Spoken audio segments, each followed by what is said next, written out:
Bonsoir et bienvenue si vous nous rejoignez pour un nouveau numéro de décryptage sur Niwa Info. Le leader du mouvement pour la renaissance du Cameroun, MRC, Maurice Kamto, est bien de retour au Cameroun depuis dimanche 8 juin 2025, un événement qui a immédiatement ravivé les tensions dans la capitale économique du pays. On en parle avec vous. Mamadou Diouf, bonsoir et bienvenue. Merci, bonsoir Charlotte. Le retour de Maurice Kamto au Cameroun après une tournée en Europe est un événement. D'abord, quelles étaient ses principales motivations? En fait, Maurice Kamto est, comme on le sait actuellement, un des ténors de l'opposition au niveau du Cameroun. On se rappelle que lors de la dernière présidentielle, il a tenu tête au président Paul Biya. Il a même contesté les élections, ce qui lui a valu pratiquement 9 mois d'emprisonnement. Il est allé en Europe comme les opposants le font, puisque dans beaucoup de nos pays, l'essentiel de la diaspora est dans l'opposition. Quand je dis dans l'opposition, physiquement ils y sont. Aujourd'hui, avec les réseaux sociaux, c'est comme s'ils sont sur le terrain parce qu'ils posent les problèmes du pays, ils participent aux revendications. Financièrement également, ils sont dans l'appui de la contestation au niveau de nos pays. Donc c'est tout à fait normal qu'ils aillent au niveau de la diaspora pour voir ses militants et, il faut le dire clairement, il a réussi son meeting à Paris. Il a vraiment réussi à rassembler du monde. Certainement, ça a ravivé des idées au niveau du pouvoir en disant le perturbateur est en train de venir encore. Lui, il a voulu aussi partir de Paris où il a pu rassembler les gens, descendre également au Cameroun, faire la même chose pour montrer qu'il est aussi populaire à l'étranger qu'à l'intérieur du pays. Sauf que ces rencontres ont rapidement été empêchées. Oui, la rencontre a malheureusement été empêchée, ce qui n'est pas normal du tout. Mais un leader politique qui rencontre ses militants au siège de son parti, quoi de plus normal? Et il l'a dit de façon extrêmement claire, les autorités ont bel et bien été informées de la rencontre. Mais on est allé le trouver dans sa résidence. Il dit lui-même que on l'a finalement gardé au niveau de sa résidence. On ne lui a pas permis de pouvoir sortir. Et là, il faut apprécier quand même ce caractère d'homme d'État qu'il a eu. Il y avait plusieurs centaines de personnes qui l'attendaient. Il leur a dit, mais moi je suis chez moi, on me bloque, on m'empêche de sortir. Je ne veux pas que le rassemblement continue jusqu'à la nuit et cela va pouvoir se traduire par des violences. Je préfère qu'on annule la rencontre avec vous et que chacun rentre chez lui tranquillement. Pourtant, c'est le même qui est en train d'être accusé par le parti au pouvoir, le RDPC, le président également, comme quelqu'un qui tient des discours de haine, qui veut diviser la nation camerounaise. Il est le fauteur de troubles, je ne sais pas, les qualificatifs sont énormes, surtout dans la déclaration du parti au pouvoir, où l'on se demande, mais par rapport à l'acte posé, mais les accusations ne correspondent pas du tout aux faits qui sont là devant nous. C'est pourquoi la question qu'il faut se poser, est-ce que le meeting de Paris a fait tellement peur au Cameroun qu'on ne voulait pas que le monsieur puisse rencontrer ses partisans et continuer dans cette mouvance où on sent qu'il a du soutien. Il n'a même pas fait le tour du Cameroun. Il est juste allé dans un seul endroit. Il n'a même pas pu rencontrer les gens. Est-ce qu'ils le craignent jusqu'à ce point? Et pourquoi? Et ces dernières années, Maurice Kamto, c'était quand même un peu effacé de la scène politique camerounaise, mais comment expliquer ce regain d'intérêt depuis son retour? En fait, il est extrêmement difficile de faire de la politique dans nos pays. C'est ça la vérité. Surtout quand on est de l'opposition. Surtout quand on est de l'opposition. Quand on est au pouvoir, c'est facile. On a tout à sa disposition, radio, télé, tout. L'opposition a du mal, surtout ici qu'on est en face d'un mandat de 7 ans, d'un mandat à l'autre, rien que sur le plan financier, sur le plan mobilisation des personnes, ce n'est pas une mince affaire. Et ça fait qu'on sent davantage l'opposition quand il y a des problèmes. On sent davantage l'opposition quand on s'approche des élections. Ici, c'est le cas, on est pratiquement à 4 mois des élections qui doivent avoir lieu au mois d'octobre. Donc, c'est le moment, effectivement, pour ceux qui sont candidats, et Kamto est candidat, pour qu'il commence à se faire entendre. Mais du côté du pouvoir, on considère qu'il ne peut pas être candidat, ça c'est une autre affaire. Mais il est normal que Kamto se fasse entendre. Parce qu'à 4 mois, c'est le moment de se faire d'abord entendre, de mobiliser la machine électorale, parce que même si c'est les présidentielles, ce n'est pas la seule personne qui fait la campagne électorale. Il faut mettre en place des comités, etc. Il faut préparer des gens pour avoir des observateurs au niveau des bureaux. Il y a énormément de choses qu'il faut faire. Ça demande des moyens d'abord. Mais en plus, si on accepte qu'on est opposant, mais qu'on laisse à cet opposant la possibilité de préparer la présidentielle, on est à 4 mois de la présidentielle. Et rien de plus normal dans ces conditions qu'on commence à dire à ses troupes, attendez, préparez-vous, mobilisez-vous, on va vers une nouvelle campagne électorale. Mais malheureusement, on lui a interdit. Et justement, à l'approche de la présidentielle, le Cameroun encore, ce retour de Maurice Kamto pourrait-il influencer la dynamique politique dans le pays? En fait, il est craint depuis un certain temps, parce qu'il ne faut pas qu'on oublie que la bête noire du pouvoir, c'était le doyen Ni John Fundi, qui n'est plus de ce monde. Son parti, le SDF, rencontre quelques petites difficultés, bien qu'il y a Joshua qui est là, qui essaye de prendre la relève. Mais quand on regarde aujourd'hui sur l'échiquier politique, Maurice Kamto semble être celui qui veut faire l'alternative. D'ailleurs, lui, il en est parfaitement convaincu, puisque dans son meeting à Paris, il a fait même, j'allais dire, de la provocation, en disant, bon, que la famille Biya reste tranquille, les gens n'ont pas à avoir des inquiétudes. Si lui, il accède au pouvoir, cette famille ne risque absolument rien quand les Camerounais vont accepter de faire de lui, Kamto, le président de la République. Eh bien, ça, les partisans de Biya n'ont pas voulu l'entendre de cette oreille.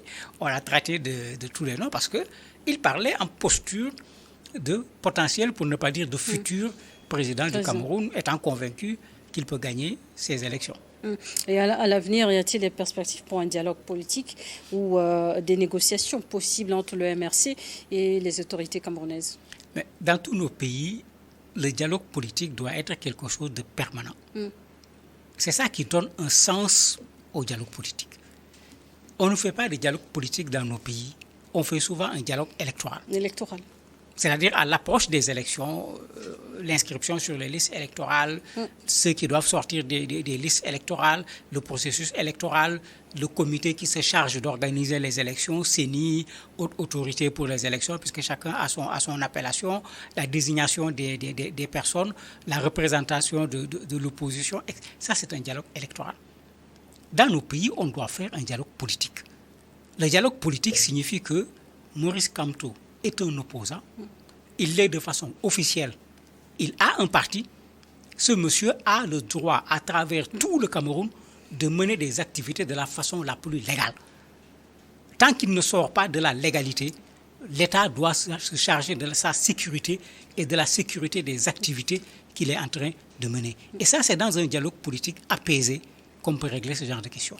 Mais à 4 mois des élections, ça ne peut pas être un dialogue politique apaisé. Puisque ceux qui veulent prendre le pouvoir vont faire pression pour prendre le pouvoir, ceux qui veulent conserver le pouvoir vont faire pression pour conserver le pouvoir. Il n'y aura que 2 logiques, prendre le pouvoir et conserver le pouvoir. Ce n'est pas un dialogue politique, c'est un dialogue électoral.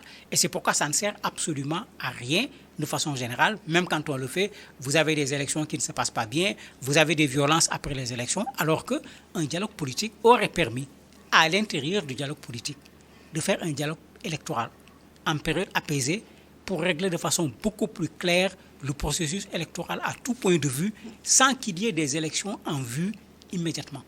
Calmement, sereinement, on peut trouver quelque chose qui peut aller très loin.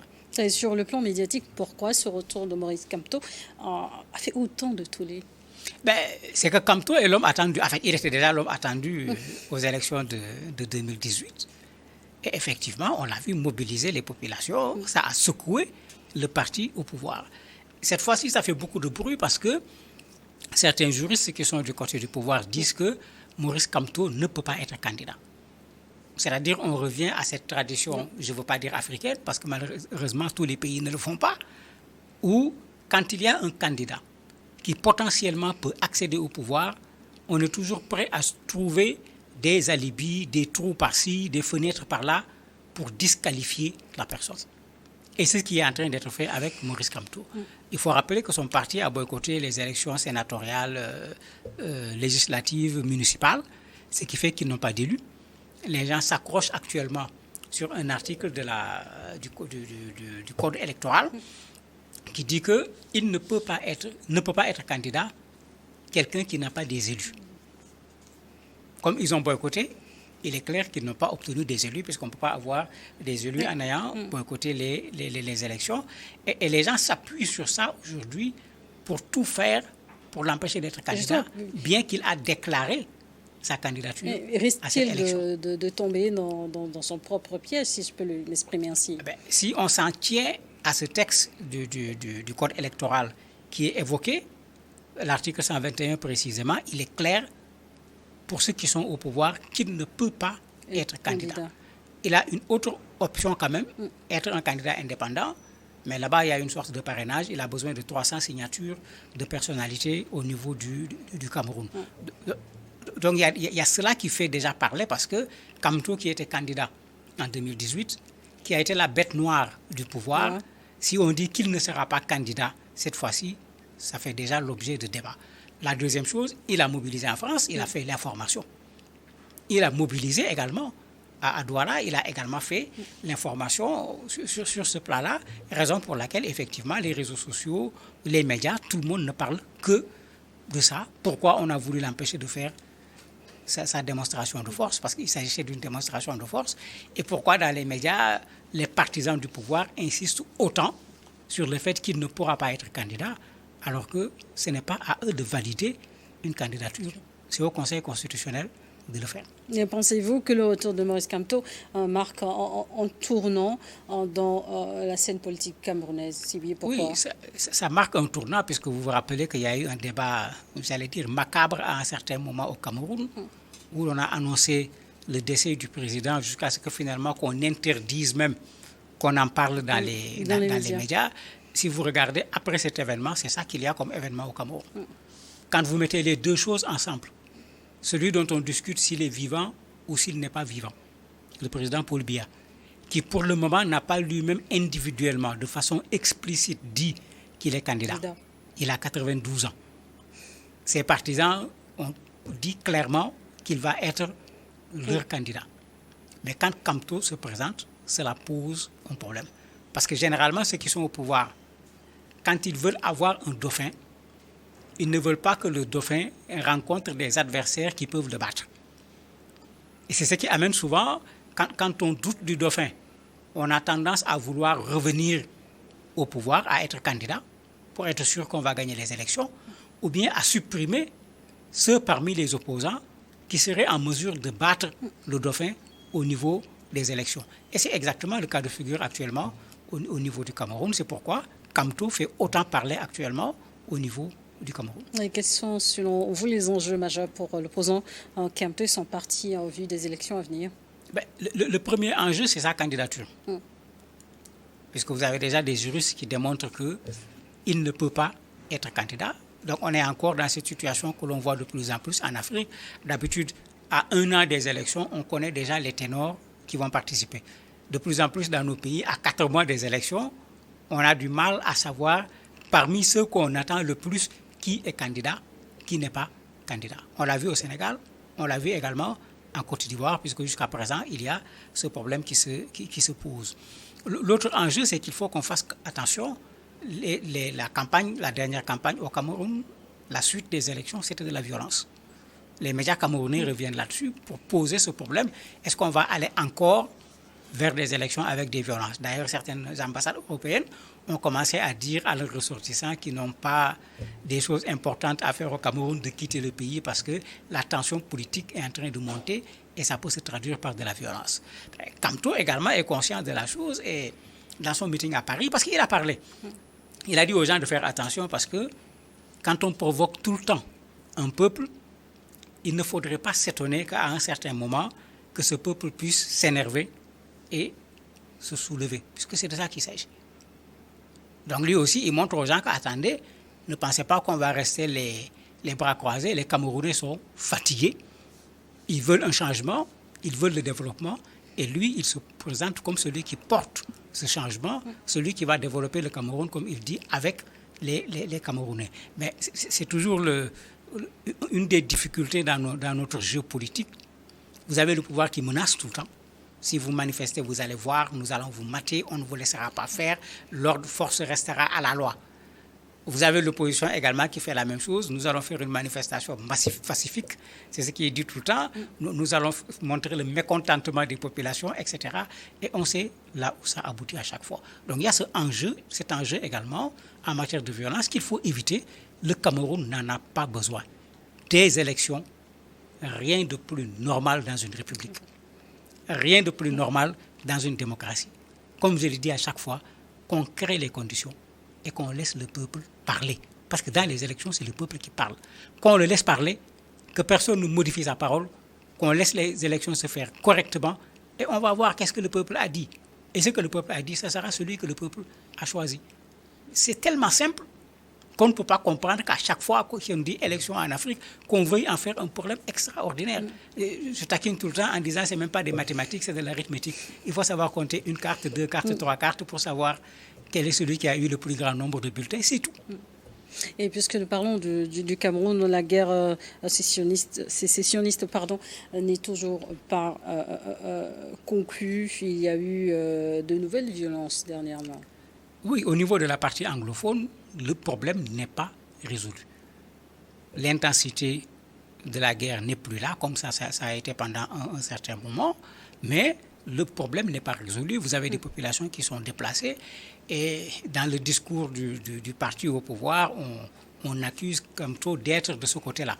Bon, ils vont même plus loin en le ramenant à l'ethnie à laquelle il appartient, les Bamikele, pour dire qu'en fait, c'est eux qui sont les troubles faits du Cameroun, pas lui seul, mais eux.